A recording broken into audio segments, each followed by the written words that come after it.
Yes, everybody, I hope you're doing fantastically well. It is Connor here, back in the car. Listen, few disclaimers. Apologies for the Napoli top. They are my Italian team, but I've just been to the gym, so I've got a Napoli top on and pink earpods. They are my girlfriend's. I apologise, and I apologise if I look a little bit sweaty / Jack Grealishy today. I know a lot of you comment on my appearance all the time, so I hope you're doing fantastically well. I hope you've enjoyed the content. Listen, Marcelo Bielsa has signed a new contract for Leeds United. We knew about this yesterday. I didn't want to break it until everything was absolutely pure and official, but Leeds United were always going to release it today at 5 o'clock.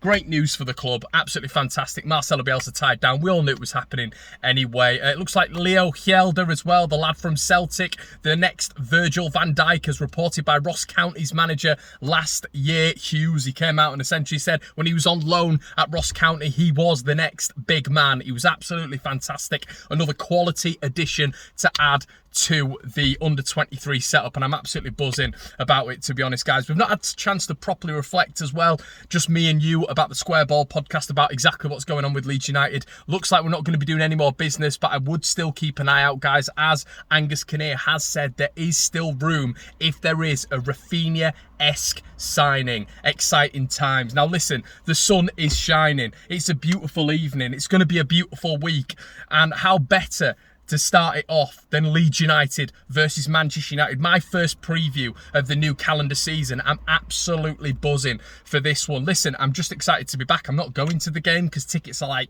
you know, the golden tickets at Willy Wonka's chocolate factory at the minute, aren't they, with Leeds United? We need a 70,000 capacity stadium. Give us Wembley. Move Wembley to Beeston. That's what I say, and we'll fill that instead.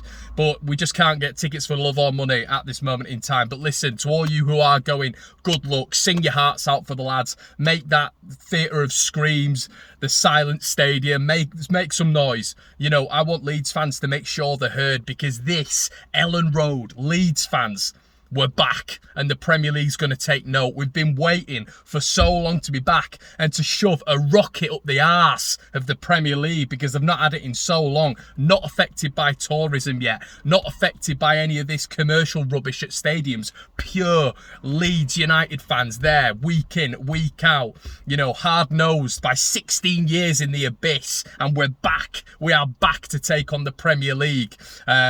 In a friendly way off the pitch, you know, just to make as much noise as we can. But I'm buzzing for this one. I really am.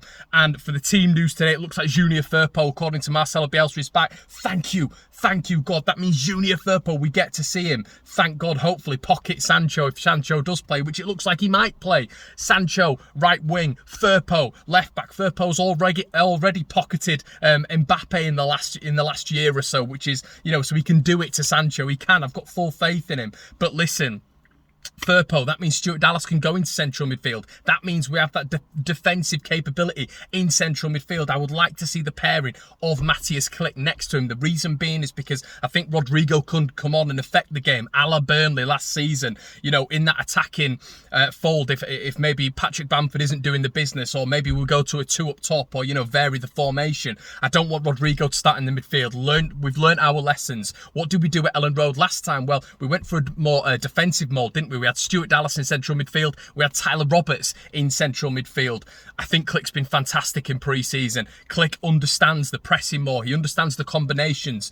He's very, I would say, elite in this system at defensive awareness, high above Rodrigo, although Rodrigo surpasses Klick in terms of offensive capacity. But for this game, Leeds need to be resilient. Give me a score draw any day of the week. I did a podcast with the Blue, White and Yellow guys, a Leeds United podcast for the company that I work for, Leeds United Live. Go check it out. We had the MEN chief writer, Samuel Luckhurst, massive in the Manchester United game, and he reckons it's going to be a 0-0. Really impressed by Leeds. And an interesting point was, he thought that the Everton game, the pre-season game with Everton, where they won 4-0, was the worst preparation for Manchester United going into this game, because Leeds play a complete opposite style of football. You look at Betis, you look at Villarreal, we've been tailoring our opponents for that counter-press, for that counter-attacking style of football. You know, Betis play a very, very counter-attacking style of football, as the Villarreal in some compartments, when they defend, and then spring on the counter-attack. We saw that in the Europa League final against bottlers Manchester Manchester United. So listen, I'm absolutely stoked for this one. But I think our friendlies, the elite level of friendlies we have had, as I've just said earlier, have been tailor-made for this Manchester United game. And I do wonder if the Everton game, they just put Everton in there, they wanted a friendly against them because they just finished below us and they wanted to test the competition, but they've done it all wrong, as they did when they came to Ellen Road, and they didn't change the tactics. They still played Dan James on the wing and they thought they could beat us with just pure outpace like they did in the first game. They didn't. We adjusted. Now, will Ole Gunnar Solskjaer adjust again? Because he's going to have to, because I think Bielsa will adjust like we did, as I've just said, at Ellen Road. So I'm stoked about this one. I'm so happy Junior Firpo's back because it gives us so many more options. It gives us so many more options in what we can do within the squad. I didn't want to go there and have Stuart Dallas at left back, have Click and Rodrigo in the middle. That was, for me, it was a recipe for disaster. So suddenly I'm a lot more positive about the game. I'm a lot more, as you can tell, enthusiastic about the game. But get it in the comment section below. What do you think? Are you expecting a win in this game? We're the serial underdogs for this. Everyone is betting against Leeds United, but we were the underdogs last year. We had every single publication saying that we were going to, bottle it and go down and all this sort of stuff. But what's really great about hearing Angus Kinnear's interview is the fact that Robin Koch, Diego Llorente, Rafinha, Rodrigo are going to be mainstays this season. They're going to be mainstays in this squad.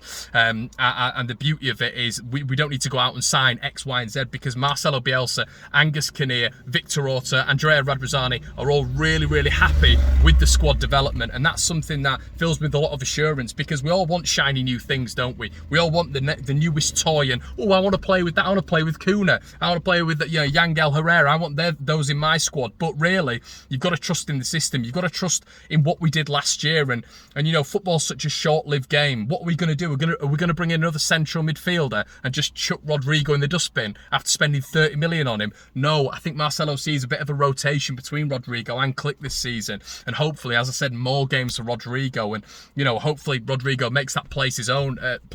He's the future. I know he's 30 years of age, but still, I think there's a lot more to come from him. But I'm really excited, guys. Calvin Phillips is the big one as well. We need to keep an eye on Calvin Phillips.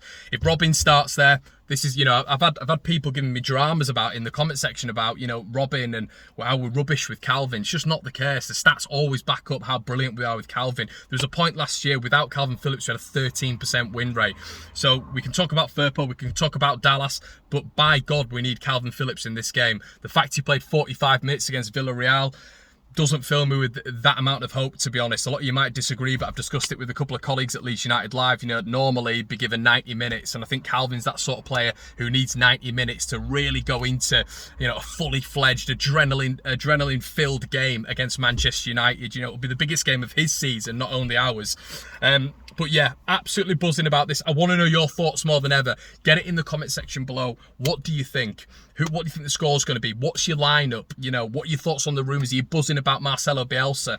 Are there going to be any more next? I don't think there will be that much more. There's a lot of talk about Lewis O'Brien. Apparently, as Angus Kinnear said, that Leeds, he's on a long list, and we all know that. That's probably the big news this week. It's becoming less and less likely that Leeds going to do that for me. It's sort of getting quieter and quieter and quieter. And sometimes no news is good news, but I don't know. I just don't see it. There was a report today from Football Insider that said apparently Bielsa was exasperated that we hadn't got him in a couple of weeks ago. So if we haven't got him in a couple of weeks ago, we're not going to be getting him in time for the end of the transfer window because there's just not enough time to get him in. But guys, let me know what you think. As I always say, I'm going to go with Leeds United 2. Well, Manchester United 2, Leeds United 2. And I'm going to go scorers. I'm going to go Patrick Bamford's going to get a double and Leeds are going to equalise with 5 minutes to go. Beautiful. Let me know what you think in the comment section below, guys. Like, comment and subscribe, and I'll see you in a bit. Cheers.